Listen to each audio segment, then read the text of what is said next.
Hello दोस्तों, this is Arun Sahni. स्वागत है आप सभी का हमारे चैनल जीएस अरुण साहनी पर।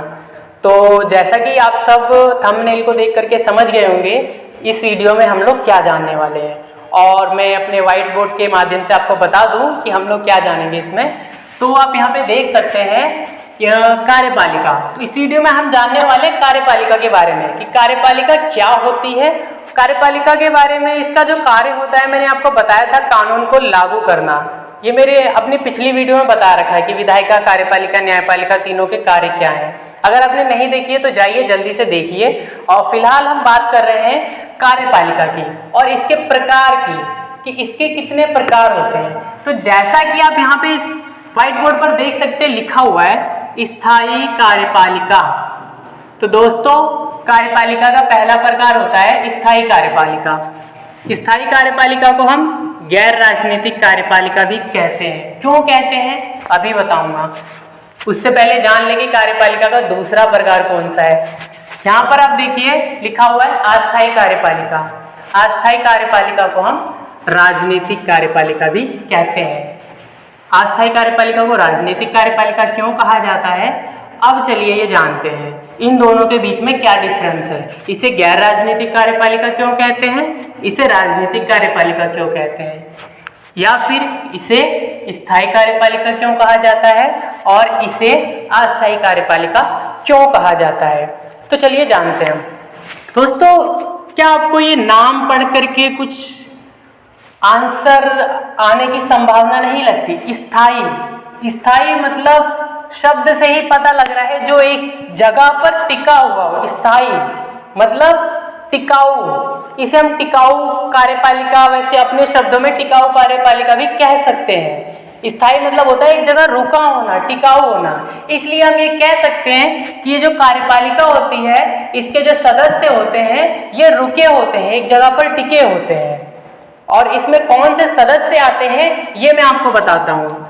और इसे गैर राजनीतिक कार्यपालिका क्यों कहा जाता है। गैर राजनीतिक कार्यपालिका, गैर राजनीतिक मतलब जिसका राजनीति से कोई लेना देना ना हो, यानी कि वो पॉलिटिक्स में इन्वॉल्व ही ना हो, राजनीति से कोई संबंध ना हो, उसे कहते हैं गैर राजनीतिक कार्यपालिका। इसीलिए मैंने यहाँ लिख रखा है गैर राजनीतिक कार्यपालिका। तो इसके अंदर सदस्य कौन कौन से होंगे, यहाँ पर मैं एक शब्द में स्पष्ट करना चाहूंगा, सरकारी नौकरशाही।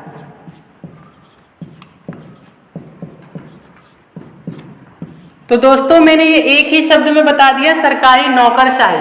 जो अस्थायी कार्यपालिका के स्थायी कार्यपालिका के जो सदस्य होते हैं वो सरकारी नौकरशाही होते हैं। मतलब वो सभी लोग जो सरकार के नौकर हैं, सरकारी नौकरी कर रहे हैं, चाहे वो चपरासी हो, चाहे वो कैबिनेट सचिव का अधिकारी हो। तो हम कह सकते हैं कि सरकारी चपरासी से लेकर के कैबिनेट सचिव तक के अधिकारी स्थायी कार्यपालिका में आते हैं।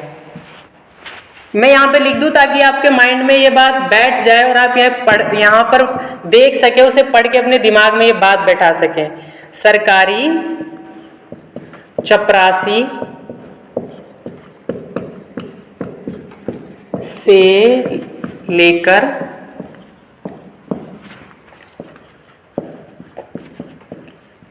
कैबिनेट सचिव तक के अधिकारी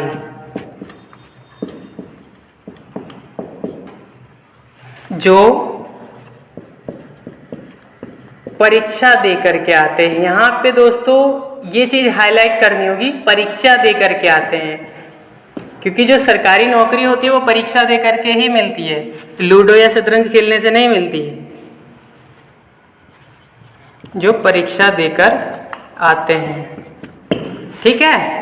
तो यहाँ पर आप समझ गए होंगे सरकारी नौकरशाही का मतलब। सरकारी चपरासी से लेकर के कैबिनेट सचिव तक के अधिकारी जो परीक्षा दे करके आते हैं, उनको हम क्या किसकी कैटेगरी में रखते हैं, स्थायी कार्यपालिका, यानी कि गैर राजनीतिक कार्यपालिका। इनका राजनीति से कोई लेना देना नहीं होता, इनका अपनी नौकरी से लेना देना होता है, और ये अपनी नौकरी के माध्यम से कार्यपालिका की भूमिका का निर्वहन कर रहे होते हैं, सरकार के कानून को लागू करने में अपनी भूमिका निभा रहे होते हैं।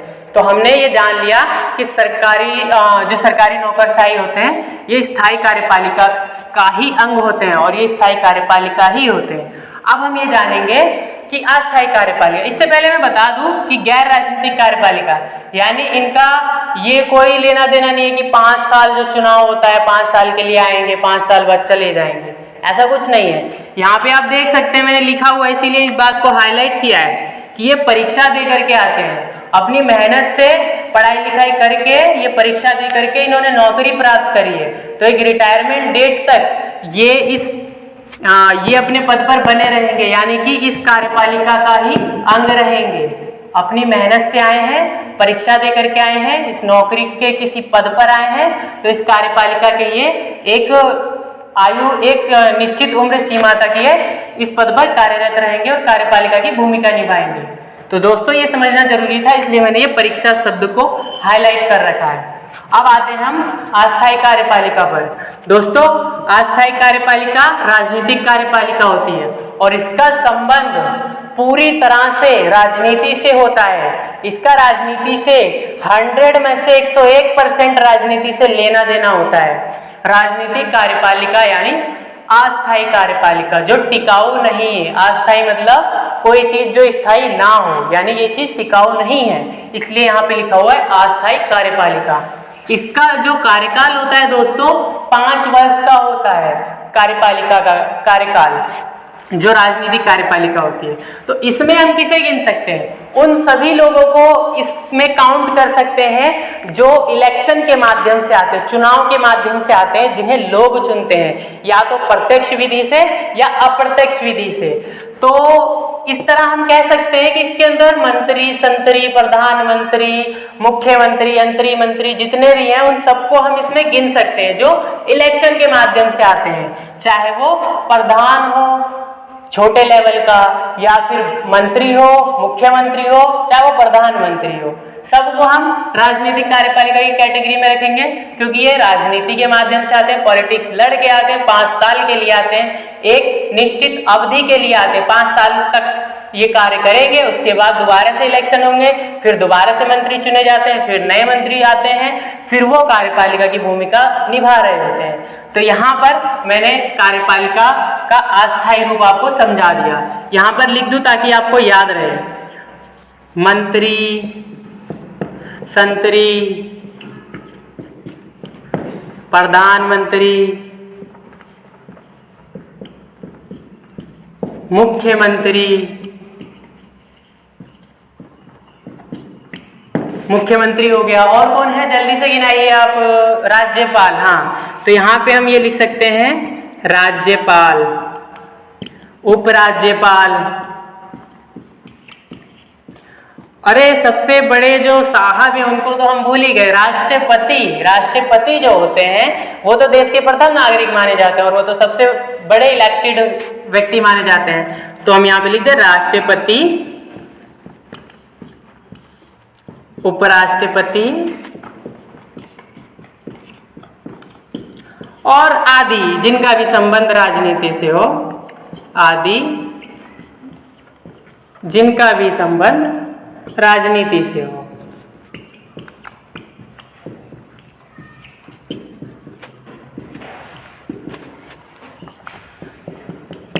दोस्तों यहाँ पे मैं लिख भी दूं आपकी जानकारी के लिए कि इसका कार्यकाल जो है वो 5 वर्ष के लिए होता है। तो यहाँ पे लिख देता हूं इनका कार्यकाल 5 वर्ष के लिए होता है। अब एक बार मैं सारी चीजें रिपीट करना चाहूंगा ताकि आपके दिमाग में ये बात एकदम अच्छे से बैठ जाए, सटीक से बैठ जाए दिमाग के अंदर, आप कभी नहीं भूल पाए। आप पूरी लाइफ याद रखेंगे कि कार्यपालिका के अस्थायी और स्थायी रूप अरुण सर ने समझाया था। तो आप यहाँ देख सकते हैं कार्यपालिका स्थायी और अस्थायी 2 प्रकार की कार्यपालिका होती है। स्थायी कार्यपालिका को हमने जाना गैर राजनीतिक कार्यपालिका भी कहा जाता है। गैर राजनीतिक कार्यपालिका क्यों कहते हैं? क्योंकि इसका राजनीति से कोई लेना देना नहीं होता और ये सरकारी नौकरशाही होते हैं। सरकारी नौकरशाही यानी सरकारी नौकरी वाले जिनको हम अफसर मानते, जय हिंद मारते उनके सामने।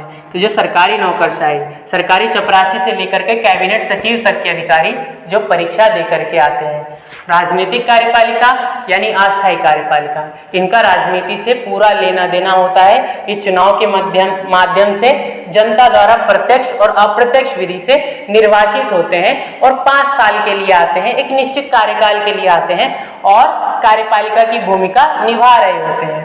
तो दोस्तों इसका जो कार्यकाल है ये 5 साल का भी है, ये भी मैंने आपको बताया। तो दोस्तों कैसी लगी ये वीडियो? अगर आपको दोनों कार्यपालिका